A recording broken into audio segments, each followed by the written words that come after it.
looked outside like every day. Smooth rain were running one after the other to dominate each other as if they were participating in a shadow game.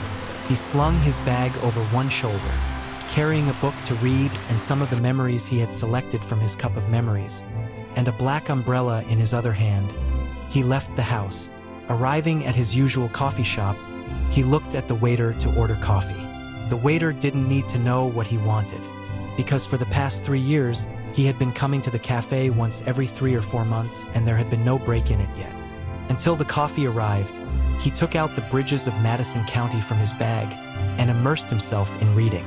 After a while, the waiter brought the coffee and placed it on the table. While he was reading, he looked at the coffee the waiter had brought. He stopped reading on a page and took a sip of the coffee. In the evening, the door of his cup of memories was slowly opened. 42 years ago, when he had completed junior college and taken admission in a degree college. The college was located at the edge of the city, at a distance from his home on the seashore. Some of his friends from the junior college were his acquaintances and some were studying in the same college from before. There was a group of them all. He was the only one who had joined it recently.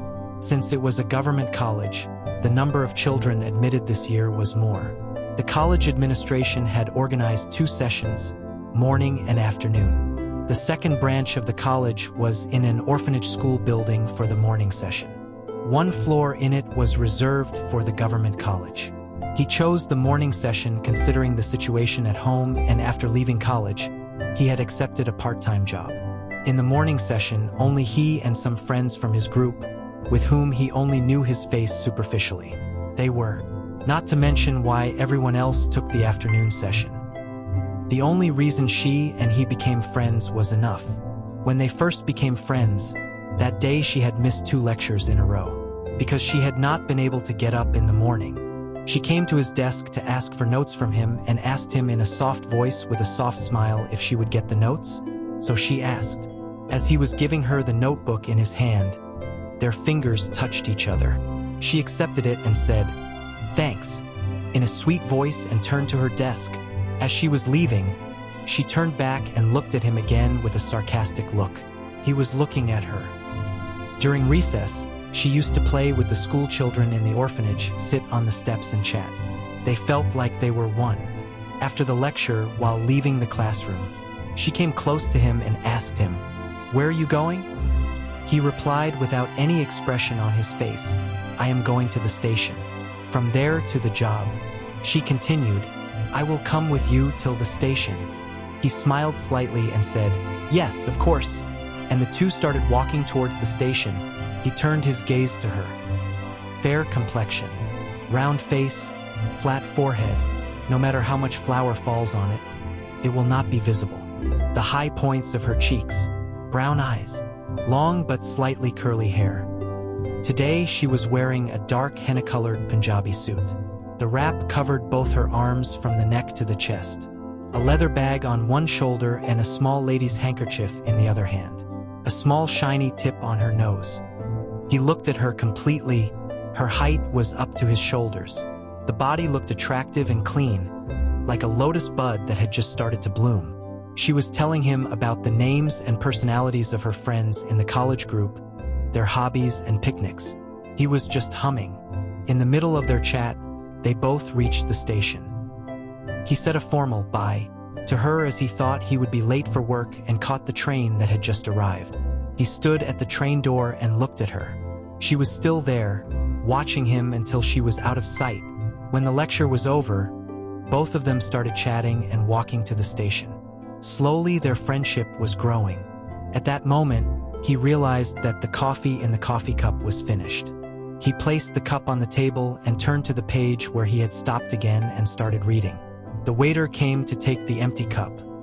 He, while leaving, informed him of the order for another cup of coffee. The waiter took the empty cup and left to order coffee again. He couldn't reconcile the thoughts in the book. The waiter brought the coffee again and placed it on the table and left. He held the handle of the cup in his fingers and put it to his lips and suddenly moved it to the side and looked at the cup.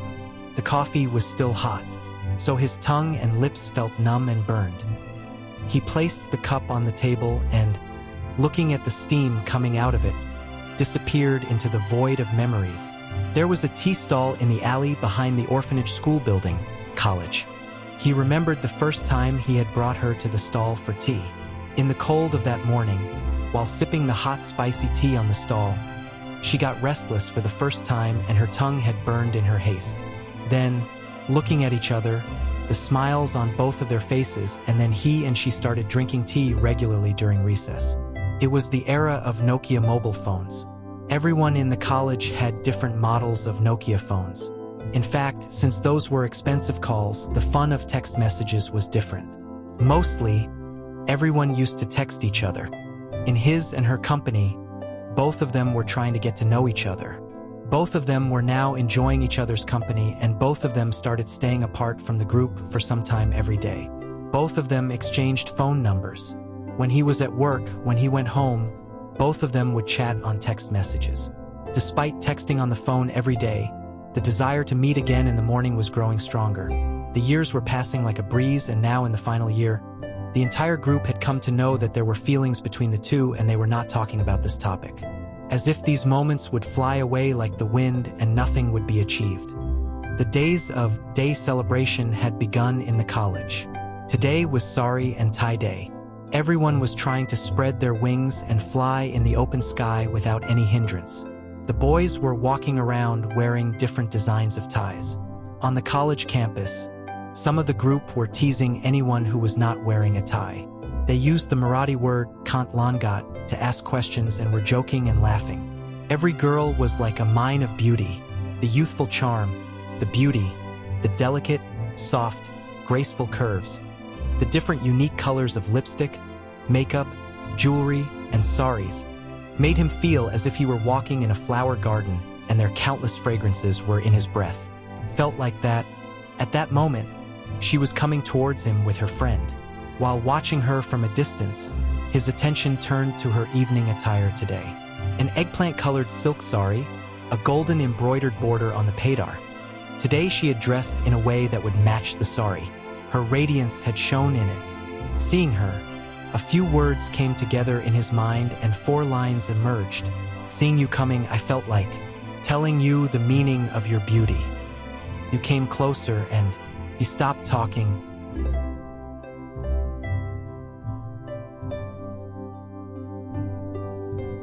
In fact, he had seen her in saris most of the time before. But today, thinking about the words that suddenly came together, he stuck the words that came from his mind to his lips there and dissolved them. She came closer and stood next to him. Everyone was looking at them in surprise. On the college campus, some people in the group started making fun of him by saying, "Congratulations." He started feeling surprised. Without a moment's delay, he noticed the joke. Everyone burst out laughing. One commented, "You two look like a perfect couple. Why aren't you asking her?" Both of them pretended not to hear this. She had to borrow a book from the library. Today, she didn't bring her library card. She took him and ran away from the group with the intention of using the same library card. She said bye to everyone. After walking away from the group, she said, "Today, let's go to the beach. It's been a long time since we went." He looked at the clock and said it was time to go to the office and nodded. As they walked, she held his hand in hers. He was looking at her. He wanted to tell her that he should stop this because he had the responsibility of the house. After his father's death, he was working after college to help his mother financially. He would not accept her in this situation, and he still had a long way to go to get out of this situation. But he could not tell her everything. While walking, the two came to the seashore and sat on the cliff.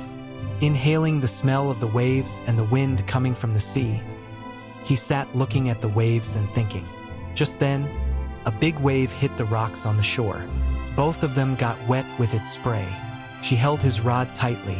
Again, the big wave hit the rocks on the shore. This time, she hugged him. He looked at her. He felt the love and sparkle in her eyes. She placed her lips on his without a moment's hesitation. The final year was over. The degree was in his hand. He continued to flow in her love, and life took a sharp turn. His mother passed away and he completely collapsed. Now he was the only responsible person in the house, and the responsibility of 2 younger sisters had now fallen on him. With his mother's departure, he felt like he was finished. In this difficult situation, she came to meet him only once and then she did not call him. He thought about building a new life and the responsibility of his sisters and moving forward. Days, months, years were passing by. He completed his work with consistency, hard work, and responsibility and focused on improving his financial situation. Within a few years, he joined a multinational company as CEO.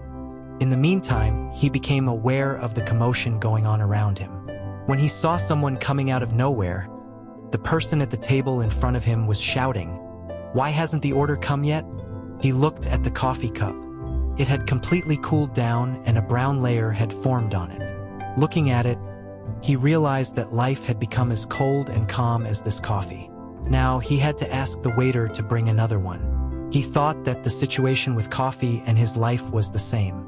If you drink it, it won't go to waste, and if you throw it away, its life has no use. So he drank the cold coffee and turned back to the book. Today, he wasn't paying attention to the same book. He looked at the watch in his hand. It was very late today, but how come it hasn't come yet? The local trains are on time. He looked at the railway station through the coffee shop mirror and started thinking, why? Who knows what kind of relationship had bound them both? Thinking about it, he again got lost in the journey of life. After completing college, he completed his higher education by working. He had overcome the circumstances in life and soared high. Whatever he had earned, it had taken him to a new peak. He got both his sisters married off in a big way, and then he got married. He had 2 children, a son and a daughter. He was breathing freely in the world of his dreams. Everything was going smoothly, and one day a new division was added under his work. For 2-3 months, the disputes between the workers and the DM, division manager, were coming to the management. To investigate it thoroughly, he once held a meeting between the workers and the DM. He focused on the name of the DM manager. The woman who was related to that name, his previous life, came before him again. He had invited her for an official coffee meeting and to listen to her side before the workers. She came to his cabin. After about 20 years, he was seeing her. She had changed a lot. She was wearing a dark purple dress with matching lipstick, which was the same style from her neck to her wrists.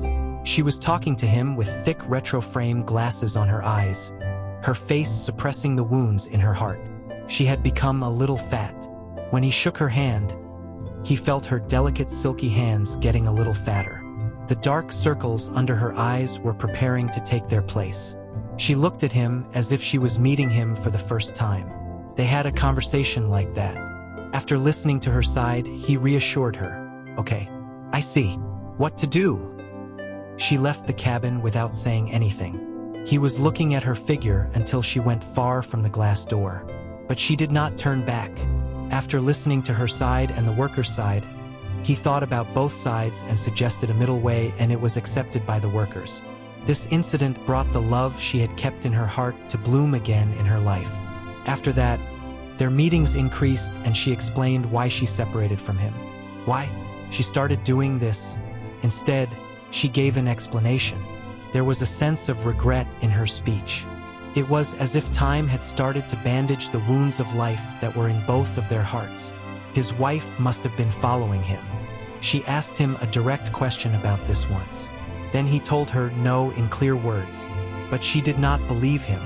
So he stopped the subject immediately by telling her that she was a college friend and she needed his friendship and affection at this time. But she did not stop this subject from her. She got to know her anonymously. By talking to her, chatting and gossiping, she realized that he was just trying to reassure her and maintain their friendship. But she was getting emotionally involved in him. She had loved him deeply in her college life, but she could not get it. She realized this. 3 years ago, his wife had met with a road accident.